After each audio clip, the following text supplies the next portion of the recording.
सासू माँ का दिल हो रहा था मेथी आलू खाने के लिए, तो उन्होंने कहा था, तो हमने लेकर आए थे कल ही। तो आज बना के उनको खिलाए तो उनको बहुत मज़ा आया खाने में। एक रोटी और मेथी आलू की सब्ज़ी खाई।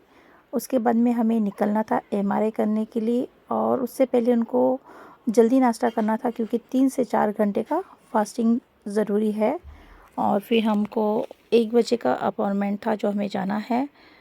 तो हम लोग करीब 12 साढ़े 12 के बीच में निकल गए क्योंकि हमारे घर से बहुत करीबी था, मगर टाइम पे पहुंचना भी बहुत ज़रूरी है। तो हम लोग वहाँ पे पौने 1 बजे हम लोग पहुँच गए थे क्योंकि 1 बजे का टाइमिंग दे के रखा था हमें।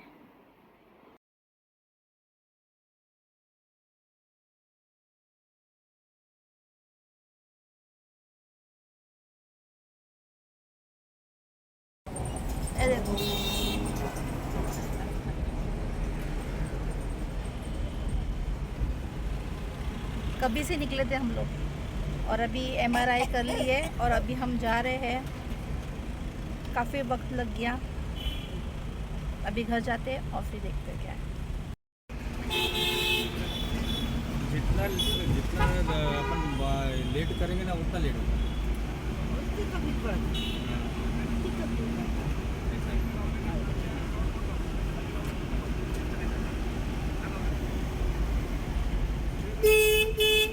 चुप देखते रहने का।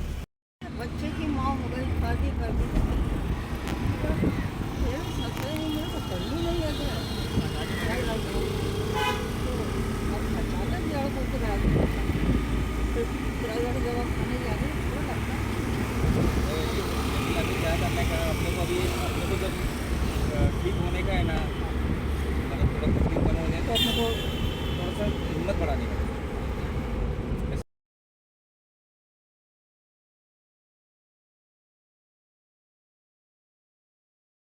ये हमारी लिफ्ट है। चलो आ गए पाँचमाला। चलो कुर्सी में ले लेती हूँ आ जाओ। आराम से। आ गए बाबा घूम फिर के।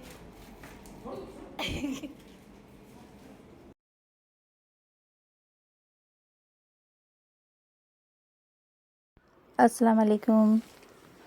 तो आपने देखा हम लोग टाइम पे वहाँ पे पहुँच चुके थे और एमआरआई करने के लिए हमें 1:15 अंदर लेके गए सास को। मगर सास को बहुत डर लग रहा था, काफ़ी बड़ी मशीन थी वहाँ पर और फुल एयर कंडीशन। तो वो डर रहे थे, तो मैंने कहा कि मैं रह सकती हूँ, तो उन्होंने इजाज़त दी कि हाँ आप रह सकते हो। तो मैं उनके हाथ पकड़ के खड़ी थी, उनसे हल्की हल्की बातें कर रही थी कि आप घबराए नहीं, मैं वहाँ पर हूँ। मगर उनका जो एमआरआई जो था उनका काफ़ी लंबा चला, करीब 1:15 से जो स्टार्ट हुआ वो 3 बजे तक चलता रहा, क्योंकि कहीं जाके पौना घंटे के बीच में उनको कहीं जाके कुछ एक्सरे वगैरह भी था बीच में और उनको सांस रोकनी थी, तो वो रोक नहीं पा रहे थे, तो उसके लिए भी काफ़ी लंबा टाइम चले गया था और बहुत लंबे टाइम तक सब चल रहा था। उसके बीच में ज़रा भी ब्रेक नहीं लेना था क्योंकि कंटिन्यू वो मशीन चल रही थी और अंदर का रूम टेम्परेचर काफ़ी ठंडा था, तो उनको डबल डबल कम्बल उड़ाया गया क्योंकि उनको ठंडा भी लग रहा था। कुछ आधा पौने घंटे में उन्होंने कहा कि मुझे ठंडा ज़्यादा है। और इतनी बड़ी बड़ी मशीन थी कि एकदम मैग्नेट की तरह खींच रही थी अंदर की तरफ, तो मैं बस हाथ पकड़ के खड़ी थी।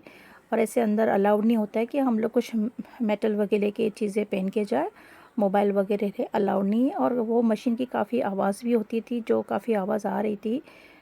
परेशानी तो हो रही थी, मगर उन्होंने मुझे भी रुई दिया था कान में रुई डालने के लिए और उनको हाथ ऊपर रख के लेटने बोल रहे थे, मगर वो डर रहे थे क्योंकि मशीन के अंदर जाना ऐसे। तो मैं खड़ के हल्की हल्की बातें कर रही थी, मगर बात करना भी अलाउड नहीं था वहाँ पर क्योंकि उससे वो डिस्टर्ब होता है।